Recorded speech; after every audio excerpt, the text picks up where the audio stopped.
Okay, so I think we're going to go ahead and start in on. We talked about strategies that have been tried, and we've talked about things that maybe haven't fully succeeded. And so now we want to talk about what are some of those things that we can do, like I mentioned prior to break, between now and then, right? Because days are still coming. Like we mentioned earlier, there's still individuals dying from hunger alone. And so one of the things that we have talked about is what are we hearing from those on the ground, right? And I just wanted to point out this picture. What does this picture say to you about a police force? Not very many. They're pushing their truck. They're ill-equipped, right? I bet if you were to ask those police officers, is this the way that you expected to be serving your country? I'm going to say every one of them would say no, but they're still doing it. They're dedicated. They are not getting paid, a lot of them, right? They're resourceful. They're trying to make it work. They're surviving, right?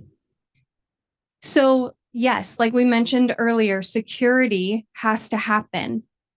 But if this is what your police officers had available to them, how secure do you think they would keep you?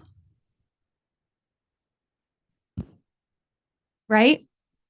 So we were one of the things that we were talking about is, okay, let's assume there's nobody coming. That's a scary thought for one. But how do we look at keeping our communities safe? So if your police are ill-equipped and you have to keep your community safe, what do? Huh? You help them, right? How do you help them? How do you help your police? What could you do?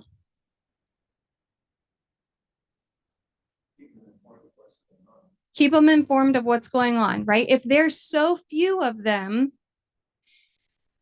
that they are not numbers, there are not numbers enough for the communities that they're trying to protect, keeping them aware of what's going on and informing them of, hey, this is activity that we haven't seen before, or these are individuals that we don't know through our community, that helps them to understand what's going on and where focus needs to be, right? And so that's actually what some of the communities in Haiti and some of the outlying areas are doing or were trying to do in order to maximize what assets they had to keep themselves protected. And so what we're meaning here by grassroots ideas is, what are we hearing from those on the ground? Because if we forget about the voices that are on the ground, or if we say we can do this better than the people in Peridot and the people in Jacmel, we are actually devaluing them, and we're going to end up repeating the past, right? And so we talked about a lot of strategies that didn't work in the past, and so that's one of the things that we want to talk about when we're talking about communicating to the Haitian diaspora, or to the churches, to the political parties, things like that. We want to ensure that path that Rick was talking about, we're able to provide something that is different than what has happened in the past. And then we want to talk about reimagined collaboration. So in that aspect, what I'm meaning by that is collaborating how do we collaborate with those, obviously not only within the communities, but within the regions, and then within the entirety of Haiti, with the international community, right? Because like we said before, it's not going to take just us. It's not going to take just the people in this room and watching through Zoom. It's going to take a mass engagement. But it has to have, we have to have the right communication. And I'm not saying that there's going to be one path that's going to work and this is going to be it and everything's going to be great and good. No, but that doesn't mean that we sit still, right? If you could go to the next slide, please.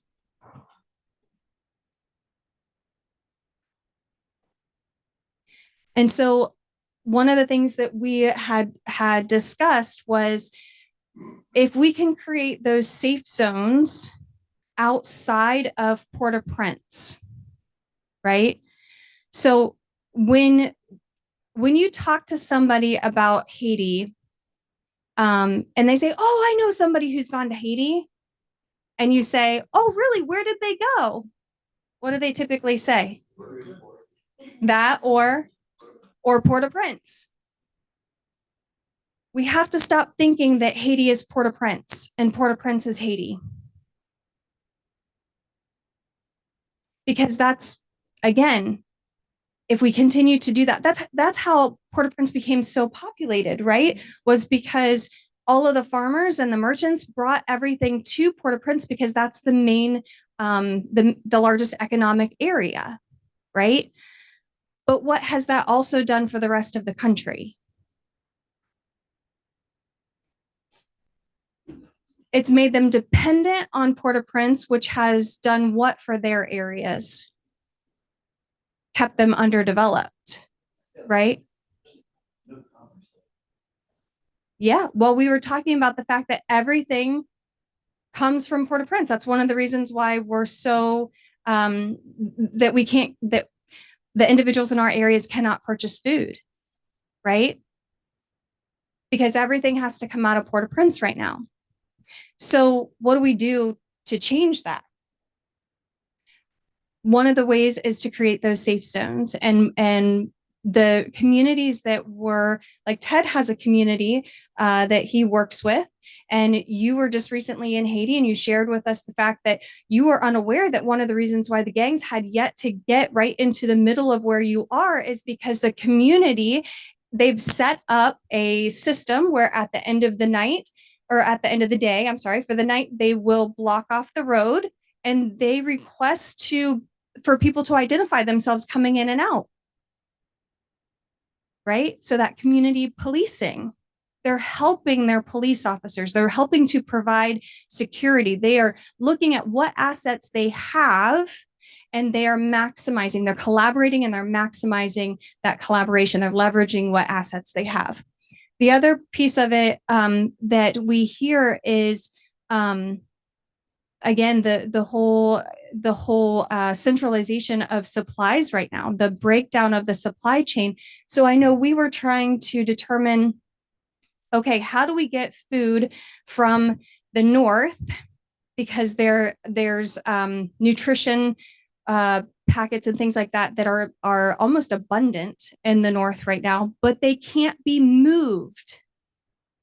And so we sat down and we're thinking as creatively as possible. Okay, if we were to be able to get them to Port-au-Prince, and then the individual said, actually, we can't get them to Port-au-Prince to our warehouse anymore because it's right in the middle of gang territory. Okay, well, can you get them to another spot in Port-au-Prince? Because if you can get them to another spot in Port-au-Prince, then we could send our people on the local bus through Marchissant. And we're like, wait a minute, we can't do that because one, it's dangerous. We wouldn't do that ourselves. So two, you can only carry so much on those little buses. You would have to make multiple trips. And then thinking forward, you're putting a target on that person that we're sending, because now the gangs are realizing that, oh, this person constantly has food coming through, and all of those displaced individuals who are now fighting for the little bit of resources that are out there, realize that as well, right? Then we thought, okay, and somebody asked the question on the chat, thank you for this. What if we could bring food from the DR? That'd be awesome. So, I'm sorry? The borders are closing. I think there's 2 of the 4 areas right now that are closed as of this week. The other part of it is, okay, what if we can fly? What if we can get a plane and fly from a port in the DR? Well, right now you can't get jet fuel in Cap-Haitien. And in order for a plane to be able to get from the DR into an international port for customs and then to the south, you have to make a stop somewhere to get gas or to get jet fuel. There's no jet fuel in Cap-Haitien, and people won't fly to Port-au-Prince. Also, the airstrips in areas like Jacmel, you can't land or take off anything larger than a 9-seater Cessna because of the I think we have a pilot or in the room. Yeah. Right. So you can't land anything that's going to hold a significant amount of supplies. So the infrastructure is there. It's just not adequate to decentralize that supply chain yet, right? So when we're thinking about that, what else? For those of you who know about some of the supply chain and how it has to work in Haiti, what are some of the other things that are some of the other reasons it's very centralized? You've got the airport. How do things typically arrive? By boat, right? So Jeremy, Jacmel, Lacaille, right? And Cap all have all have seaports. Cap's is international. There's one in Mariguan that some people use, but I don't believe it's heavily used. We've actually had individuals take things from Port-au-Prince and on a barge and take it around to Mariguan, but those have been attacked by gangs, fired upon. Yes, it was being run by the World Food Program and had to be abandoned because of that. Is there a way to fly from the north directly to Lacaille Airport without going through Port-au-Prince? There's no jet fuel in Cap-Haitien right now. The other piece of it is, if you remember, after the assassination of the president, the entire airspace was shut down. When it reopened, there were 2 or 3 plane crashes that were almost back-to-back private plane crashes. And so the government said, we're cutting back on, or we're actually not allowing private charters to fly. So for instance, to Jacmel, you have 1 charter now that's flying because Mission Aviation Flights, that was the other charter, that was a commercial charter, actually stopped flying altogether earlier this year. So you have 1 charter that flies, and they fly mainly people, right? Yes. Now they don't fly. They don't fly anymore. And now they're not flying anymore. So they were intermittent because there were times that their funding wasn't coming through. I'm sorry? Agape Flights is going to Kai, but they do not fly to Jacmel, and they do not fly people. It's cargo, and it's small cargo. Cargo is what we need right now, but you also have to remember the flight patterns. You have to remember what they can and cannot take, and what they need to take off, and things like that. So we have had conversations with Agape multiple times. It's one of those things where we used to look at or I used to hear people say, oh, Haitians are so resilient, right? Like Rick was talking about prior to the break, people would say, oh, well, that's Haiti, right?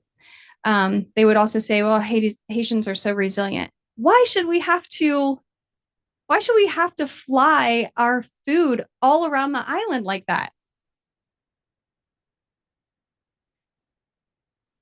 Right?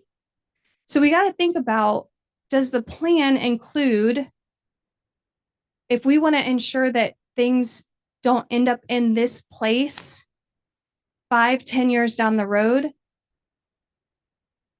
we have to remember that knee-jerk reaction to, okay, let's just send somebody in. I'm not saying that we shouldn't. I believe that we should send somebody in. But where do they go? Right?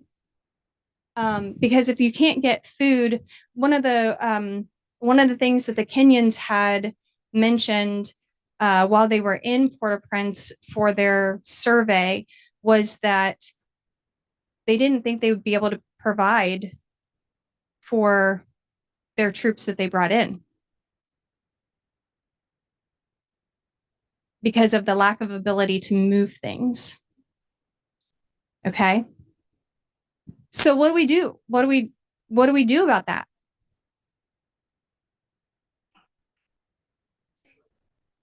Go ahead, Jim. It's a very frustrating question. I remember after Hurricane, government went in because and rebuilt. And it was like it was just a show because it's not just set by private. Yeah. After the 2021 hurricane, they weren't using it to bring goods into that part of the country. Except people, it wasn't used.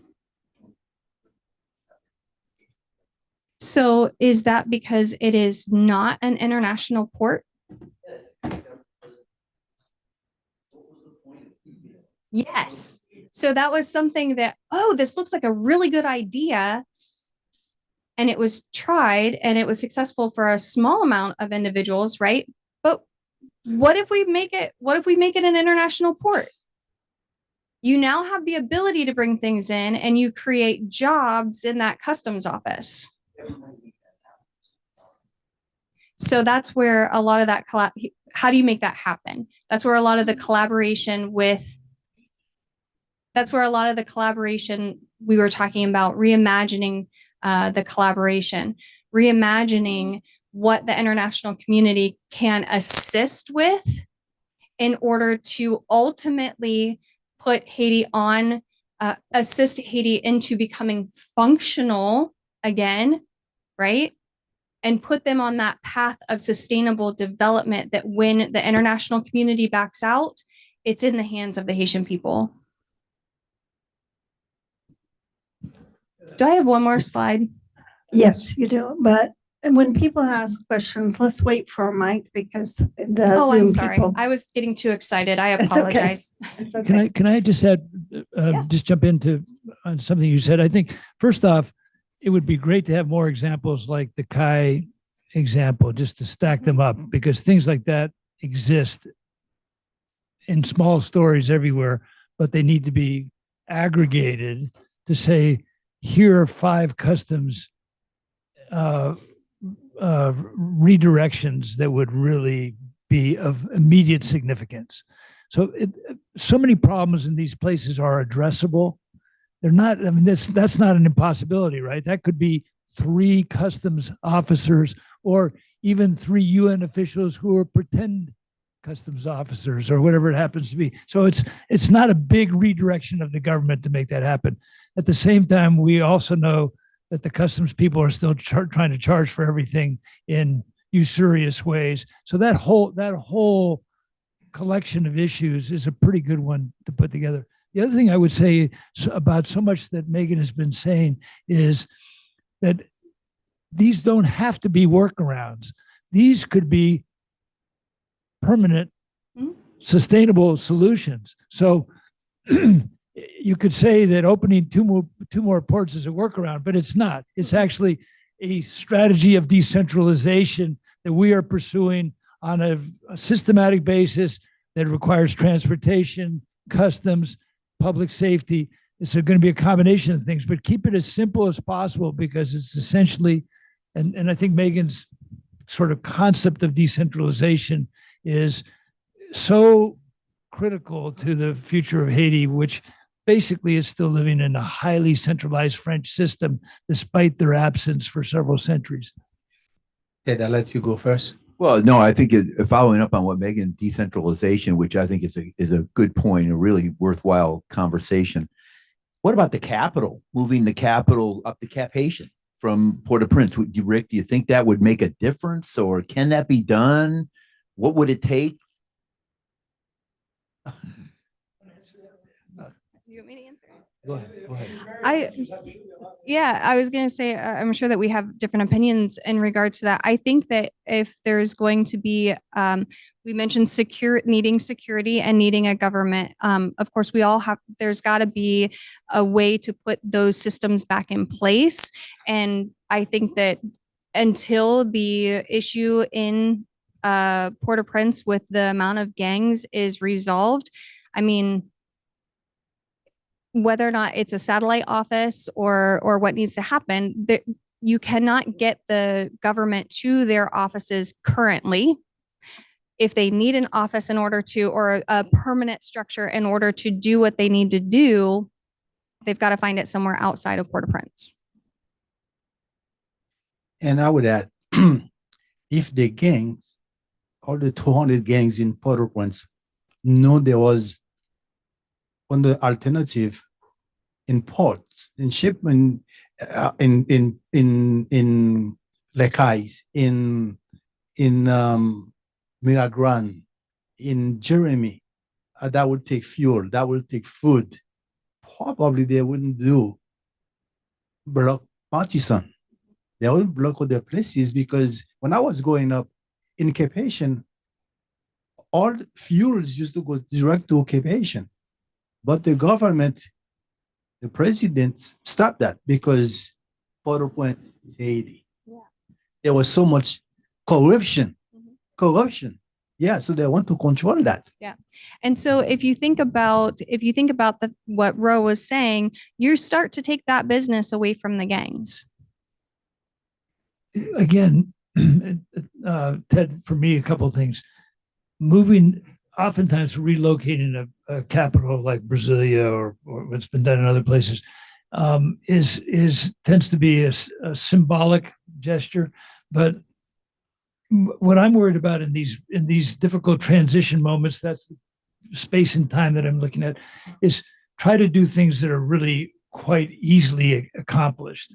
So moving a government agency or finding the 10 people who now represent the government agency to another place isn't that simple, it turns out. And I've been in meetings where the Europeans said, and we'll hire 300 people in Kosovo by October. And I say, there's nobody in this room who could hire 300 people in their capital, in Brussels, by October. Why is Kosovo going to be that much easier?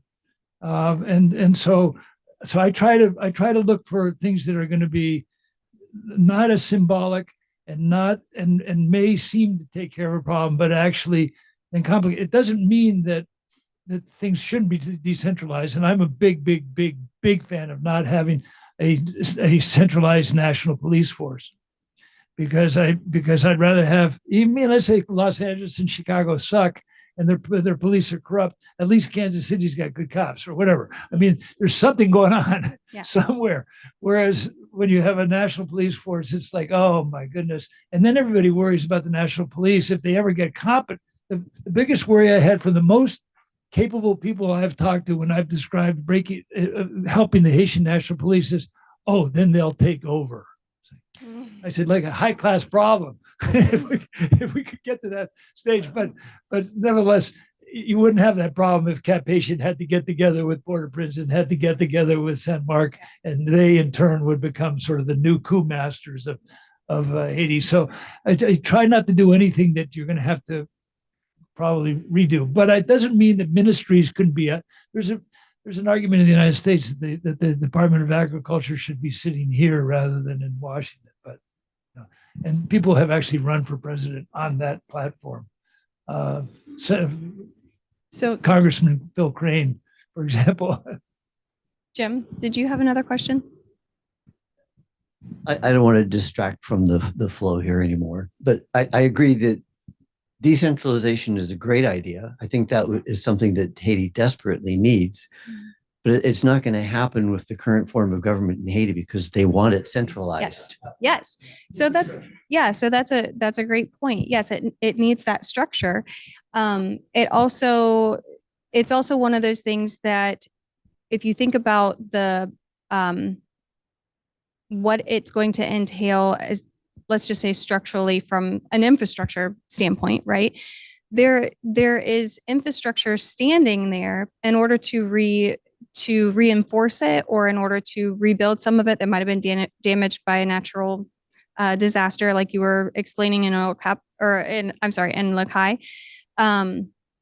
It's going to need some of that outside assistance. And so when we were talking about where would that force come in rather than just going directly into Port-au-Prince and possibly doing what some of the gangs are doing now, spreading to those outlying areas. Why not start in some of the outlying areas and work your way back?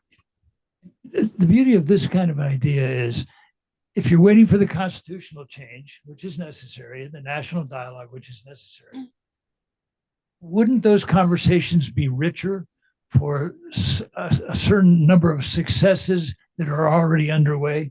So if there is a community policing initiative, but it's a community policing, it's not a formal constitutionally structured police force, then it's working in 16 towns. Isn't that going to accelerate that conversation of, hey, this is something we could do based on the model that's taking place? So what I would offer to Megan's idea is, why don't we have the 5 easy pieces? Okay, let's put forward 5 easy pieces. Everybody understands that phrase in America. And that could be lengthen these 2 runways, open these 3 already rehabbed ports. Give me the 5 easy pieces of build 20 community police forces, community public safety forces. We don't get into the police question. Everybody knows how to skirt a constitution, especially one that nobody respects anyway. When I was flown into Haiti in 1904, I went in on a Mercy flight from Fort Lauderdale that was essentially had 3 things on the flight: a whole bunch of medical equipment, a bunch of Haitian legislators who had been living in the U.S. and in Canada, so they could reconstitute the legislative process, and then myself and about 3 other people in a 7-7 or something like that. So it was kind of funny. All the seats had medical equipment, and the Haitian legislators hadn't been home in years, and they were looking out the window as we flew over Port-de-Paix and getting excited. We're home, and then, of course, I had been to see one of these Tom Cruise movies where he gets ambushed in downtown Colombia the night before with my wife, and she said, "Make sure you don't get into a car with anybody who's going to get ambushed." And of course, there we are, the Port-au-Prince airport, and there's one van, and all these legislators get in there, and that's the future of the Haitian government, and that's my ride through town. And you know what driving through Port-au-Prince is like, about every intersection that you could have been killed 10 times. So I told my wife that was the one thing I wasn't going to do. So anyway, but I think these 5 easy pieces might be a good way for us to show. And so, but we need the information. We need your insights. We need your knowledge to come up with these ideas. And just keep it really simple. I mean, you're going to see my presentation I'm going to try to simplify it even more, but I think the 5 easy pieces would be really good for this decentralization. And these aren't just workarounds. It's not just one World Food Program flight. Right. It's a systemic, okay, we're going to be able to do this for the rest of our lives. Right. And so then on top of that, what we have to think about is the fact that, okay, well, that still doesn't that still doesn't necessarily answer the question as far as like, who do we bring, who comes in to help with the security in Port-au-Prince, right? And so I know that some of the discussions, going on in the news and going on in different groups is, if and Rick alluded to it, that we're very protective of the troops given past things that have happened, right? Which, great, appreciate that. So let's not do what we've done in the past and start in those outlying areas and training those Haitian National Police that can then go in and help back up the Haitian National Police that are within Port-au-Prince, right? It also gives the opportunity for those who are in the academy to come out and have that training, go to those outlying areas. They are then the backup for those who were there. They receive that additional training. And so you are utilizing whomever it is that comes in to not only help reconstruct that infrastructure or build upon that infrastructure, but also training so that you eventually have a police force that can support their country the way most of them want to be able to support their country, right? Most importantly, for the now, we can start bringing in humanitarian aid, right? We can start feeding those who are hungry and wasting. When I see rooms full of babies that can't hold up their head, 1-year-olds that can't hold up their head because they have no muscles in their neck, because their body has eaten that for sustainability. The hospitals that have had to close, the medical facilities that have had to close, you may hear that there's a lot of facilities open, but that doesn't mean they're functioning, right? So we can start bringing humanitarian aid into those areas and not directly into Port-au-Prince, where it either continues to serve the same area or it's unable to be moved to those areas that are the entire country that's in need. Let's just put it that way. Let's stop saying those most vulnerable areas and say to the entire country. And I think I have.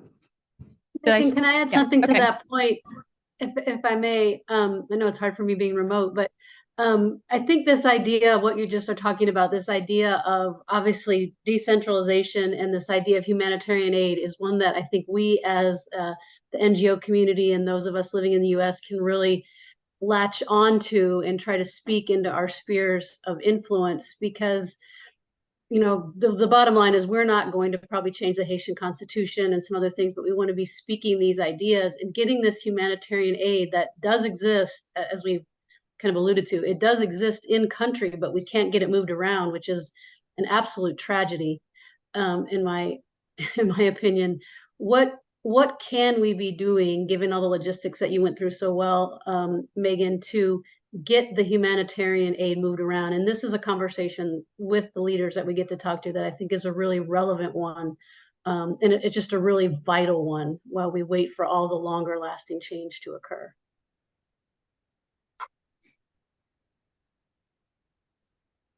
So with that note, Rick is going to discuss some of the ways that we can communicate effectively and broadly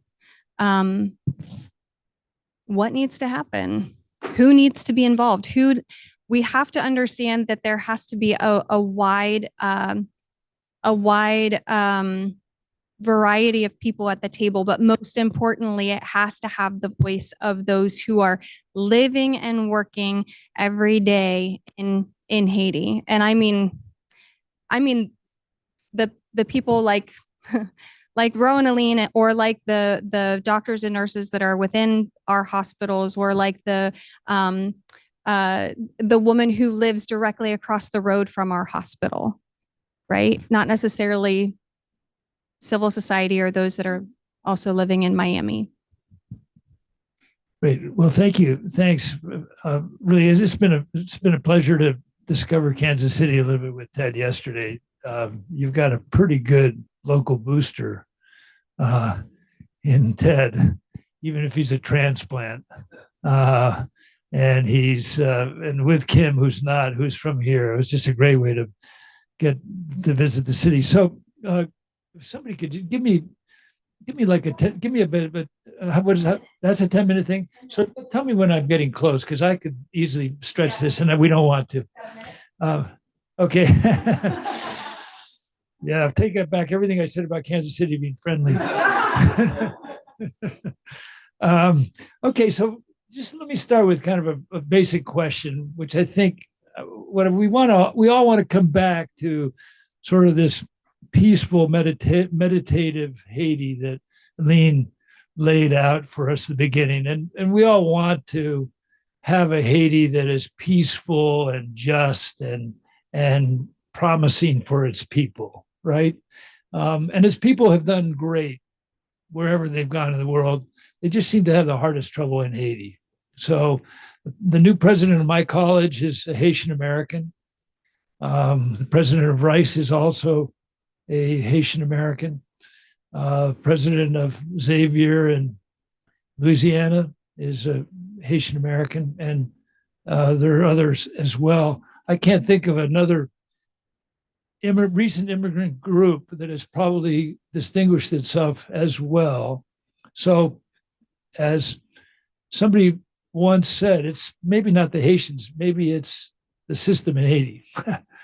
So let's be on the side of the people, because I think that's where the promise is, and everything else is up for grabs. So it's a beautiful place, obviously, and hopefully that won't be up for grabs. That maybe we can restore some of that beauty as well. So that's our ambition. But I'd like to start with a question. How many people here feel that if we all do our jobs beautifully for the next year, that things will be better in Haiti? Okay, well, that's great. Thanks for your we'll put you in the hopeful class. Yeah. You want to define what better means, or? Well, I guess I'm just wondering, if we do our jobs beautifully, things will get better in Haiti. That's what we'd like to believe, but we don't have that power right now. Right. So I think that's a fair answer then. To not have raised your hand, because now my experience working in Afghanistan, I went around and talked to 100 different programs in Afghanistan. And guess what they all told me? They were all doing their jobs beautifully. And then I asked them, how are things going in Afghanistan? Not so good. I'm trying to figure out, when was the last time I had a political equation with 100 positives equaling one gigantic negative? Something else is going on here. Okay. And so it's a moment for introspection. My great grandfather's a minister, and he said that the human stomach can digest anything except for introspection. So we've got to work on our introspection, okay? And that's all of us. We're all doing God's work. We're all doing it as well as we can. And somehow it's not coming together with the result that we want. So it's a time for us to imagine change. It's a time for us to imagine mobilization. And to do that, I believe we need kind of a clearer unity of purpose and an expansion and a changing in our roles. And my conversation right from the beginning with Barbara, and she's been a spectacular partner and really a wonderful person to work with, was she told me that she represented 200 healthcare institutions in Haiti. And I thought, my God, what a political force. All those employees, all those respected people, all those patients who've had good experiences. Is there anything like it? And I can just tell you, when I was in Kenya at a meeting very much like this, just about the same size, with the leading recipients of aid from the US government, I asked them, what can you do to help bring peace in this upcoming election. And the first person to speak was a guy running a horticulture program that the U.S. was giving money for. And he said, well, I only have 400 or 500 farmers, and I don't know what value they might have on this particular issue. And I said to him, this is way in Kenya. This is deep into Kenya. This is in the Rift Valley area of Kenya. And I said, well, in the United States, if you started with 400 or 500 farmers, you could be elected governor of any state except for Texas. And they all understood it. Okay.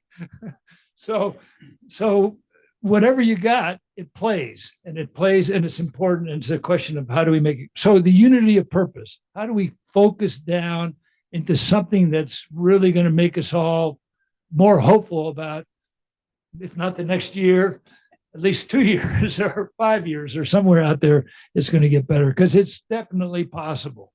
It's definitely achievable. This is not an impossible job by a long shot, despite how depressing it can seem at times. So I'd like to focus on what I think are 3 areas of concentration.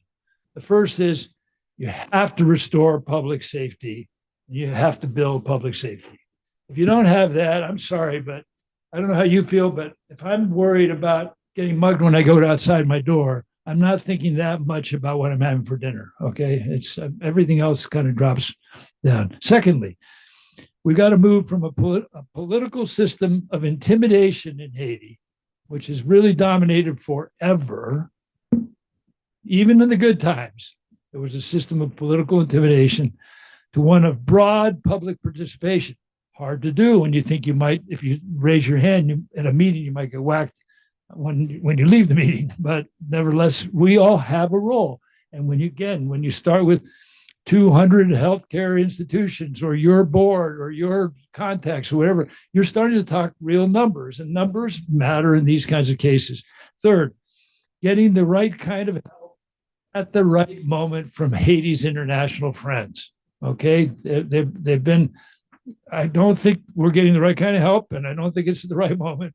And the friends are looking a little bit bedraggled at this point. Okay, so those are the 3 things I'd like to focus on. I think all of you actually have an influence, can have an influence on these issues. And that's why I'd like to spend a few minutes on that, if I can, before this timer runs out. I'm never going to make that. So if I'll ask for an extension, maybe the gentleman from Kansas City will give me his 2 minutes. If not, I'll send you the text. So I don't think any of these things are working right now, which means that we all have we've got to reverse or alter our present course. Okay, so let's start with number 1, restoring public safety. How many people here think that if the Kenyans come in tomorrow with 1,100 highly trained police force, I'm giving it the best spin possible, that things will be significantly better? Okay, so more people are hopeful. I think that's good, but I would say that they have got a bigger job than they are capable of doing. Okay, so I think our starting position should be, they need our help. Okay, who would rather have them help than, hey, they're brilliant on their own? Okay, that's where I am on this as well. So I would say, what do we have as building blocks? And let's look at some of the things they have. The things that are going on right now, we've talked about basically. The HMP, we've talked about it. It's not going to succeed on its own. We haven't really spoken. So let me just quickly hit on what I think are some of the assets that could be brought together around the Kenyans, because this is going to be a hybrid, by the way. This is not going to be 21,000 U.S. soldiers taking over for a bunch of months or a couple of years. It's not going to be the Brazilians. We're not at that moment in history. That could be good, because guess what? Those were Band-Aids. That was not the surgery that was needed. We're talking full-scale surgery, and I'll stay to that medical profession because that's the one that's where I'm staying tonight. So what do we have? We have 9,000 police who need better training and equipment. Doable. We have 70,000 or so. It's not a good number, but it's the number we've worked with.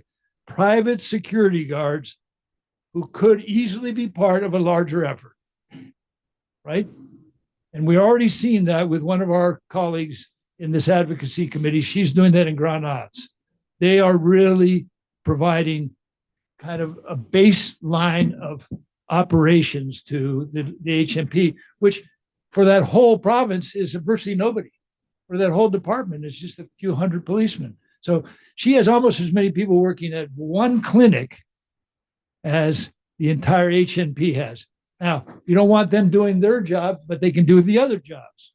Okay, they can do these jobs. There's a lot of things that have to be done here, just as your health teams have got to have people who check patients into scheduling.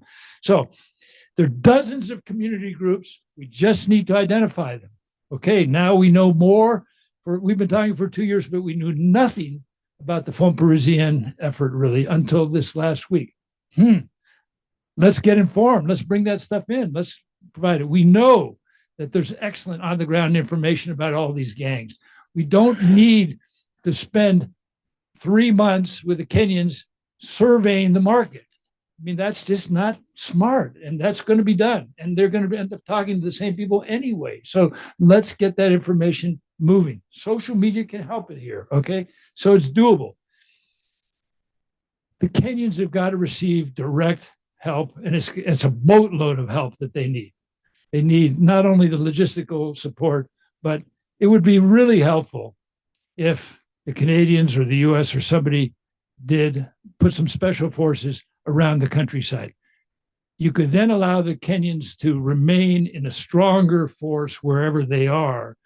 And by the way, when the US invaded in 1994, the entire country was, except for Cap-Haïtien and Port-au-Prince, was neutralized by special forces units of 12 US soldiers in a department.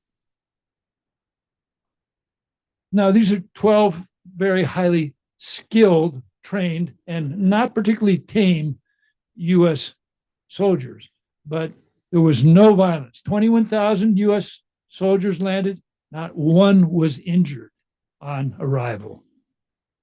Now, it's a different. Well, most of them arrived. Well, we used Marines up in Cap-Haïtien, and we used Army in Port-au-Prince, but they had expected some resistance, and they'd expected that there would be. I talked to the general, 19 casualties. Don't you love the U.S. military? I think the point I was making is outlying areas. Yeah. But then we also have to remember there are additional outlying areas. So it can be done, but they need that kind of targeted assistance. If they don't get that kind of targeted assistance, I'm afraid we're going to be back at one of these meetings in 5 years, and we'll be doing the diagnosis of what happened, which is not great. So then we have to have, finally, I believe, one more very doable thing: serious U.S. enforcement of gun exports. Okay.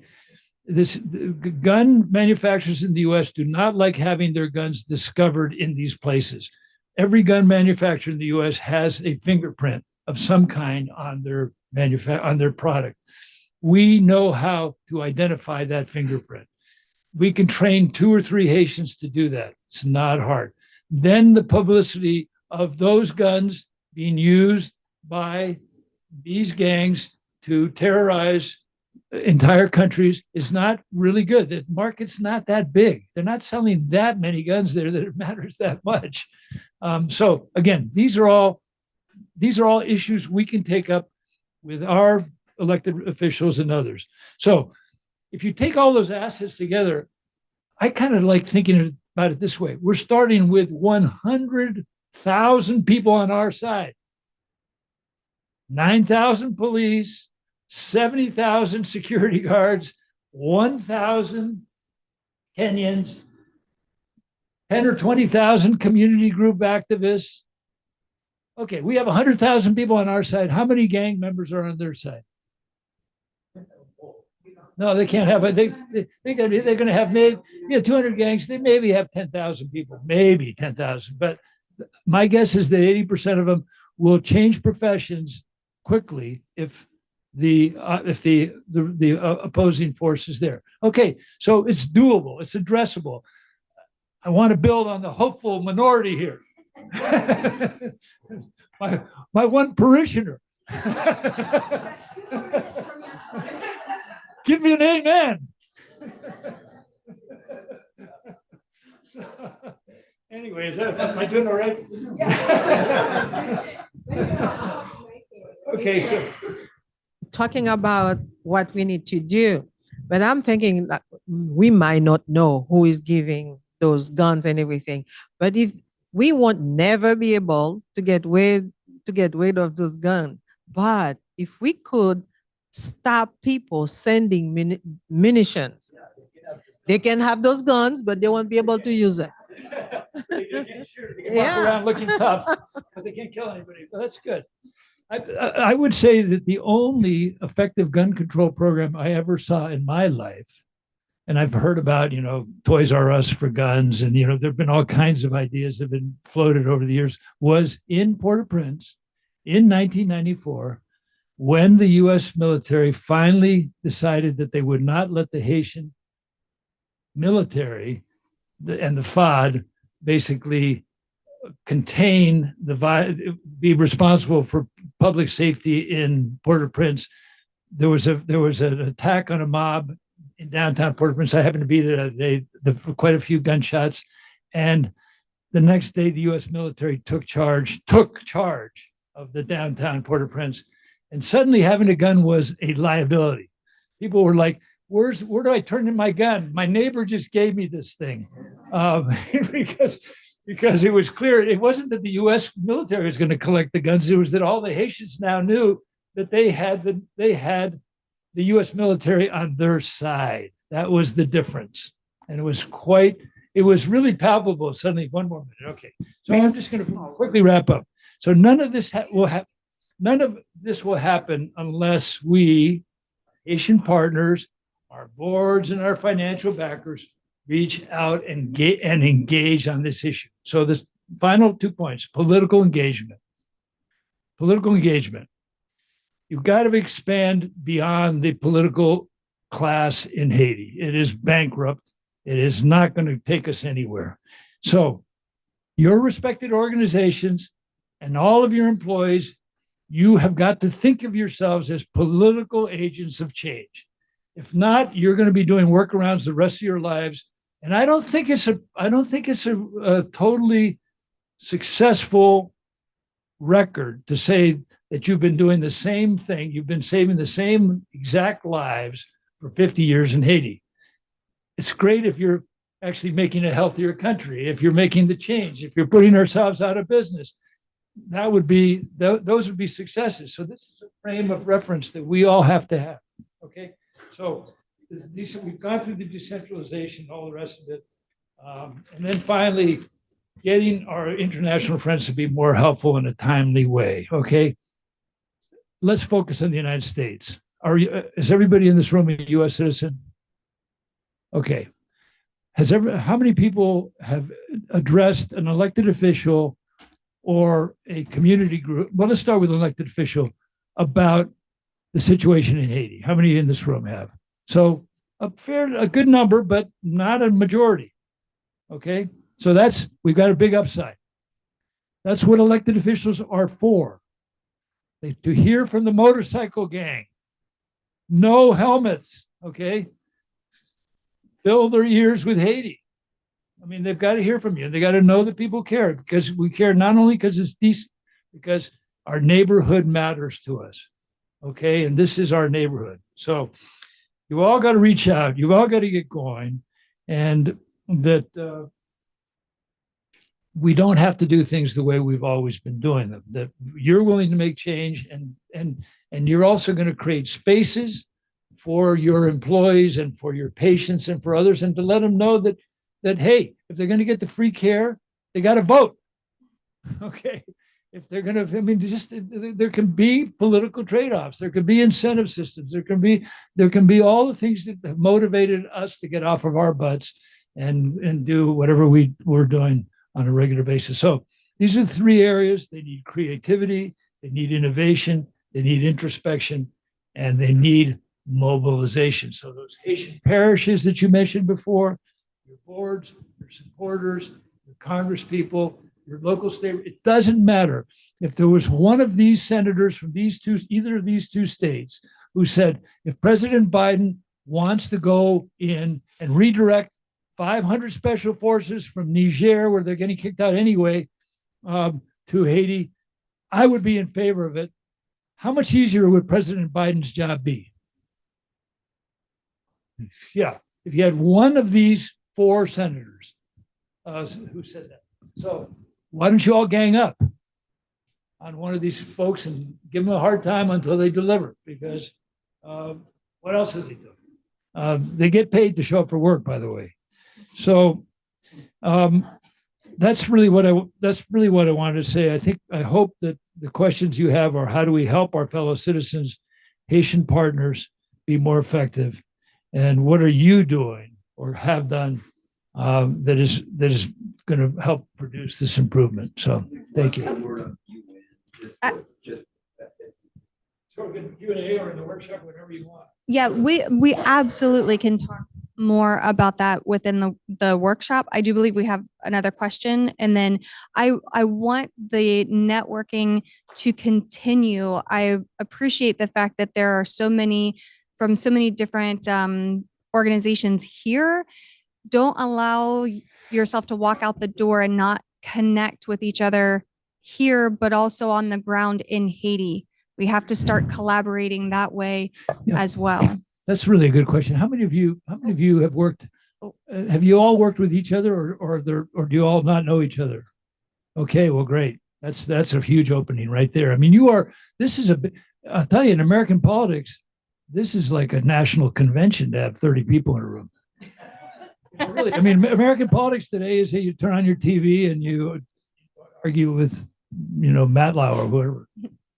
Thank you for waiting so patiently. Oh, no, that's okay. I am hopeful that if each of us do our job, our best job, that in 1 year, Haiti will be better. And I'm focusing on that because earlier today, I heard someone say, Port-au-Prince is not Haiti. Yes. Port-au-Prince is not Haiti. So we have to look at progress in a different way, not as, we are so focused on what is happening, the bad stuff that's happening in Haiti, and we should be focused on that and work toward eliminating that.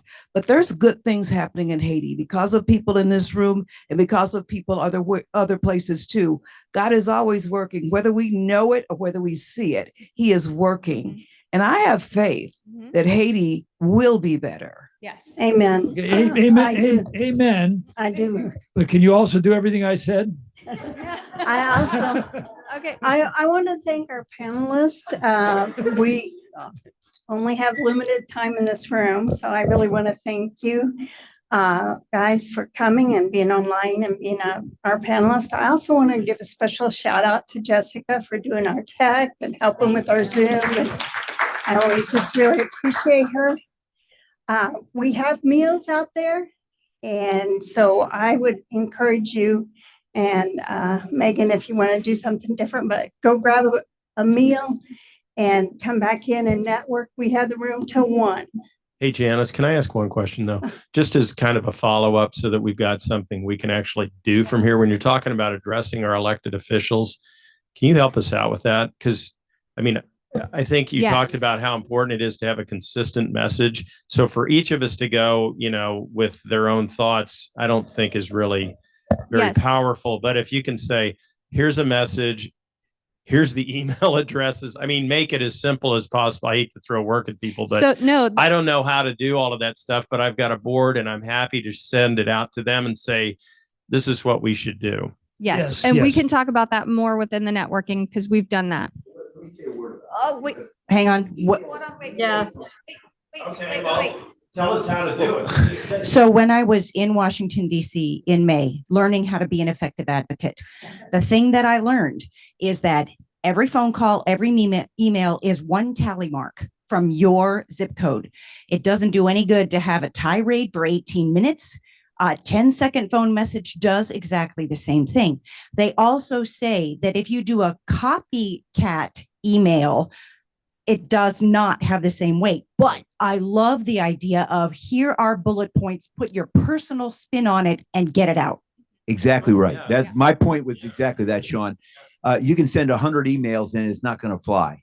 But if you make a phone call and you talk to an assistant to your senator, your legislator, bingo, that's a strike. And you just have to tell them what you want. And they'll say, well, we may get back to you. If they don't get back to you, call them again. And I Call it. will, Phoning is more important than an email. and I will say, I made invitations to our reps, both on the Kansas and Missouri side to speak here and did not get any response. Yeah. But this is why I do think that let's sharpen this a bit, because mobilizing the entire U.S. Congress, big job. But if you find one or two real potential champions, you start probably with your congressman from Kansas City. Cleaver probably would be in favor of this, but that doesn't. So he's helpful, but it's getting that one of those Republican senators or members, and to do that, if you ask for that meeting as a group, and you bring 5 representatives, so that you in turn represent significant numbers or people they already know, or the mother that you operated on, or whatever it happens to be. Now you got a shot, but and you're going to have to educate somebody more than just the tallies and the votes. You're going to have to get one person who's going to go a little bit farther, who's going to take the initiative and take the risk. And who that person is, I can't tell you, but one of you has a direct line to Senator Marshall or whoever it happens to be. And you got to figure out how to do it. Bring your friends with you, figure out what you're going to say. It will be the same script, but I think that there are arguments that you really want to stick, and what the U.S. is going to do. The U.S. is actually moving the UN piece. The U.S. is actually preparing what it can do, but it's on a minimalist, slow track right now. Yeah. That's a Okay, tough we'll one. take Jim's question and then we will break so that the individuals on Zoom can go and you guys can grab lunch, and we'll come back in and continue conversation. It's not a question, it's information.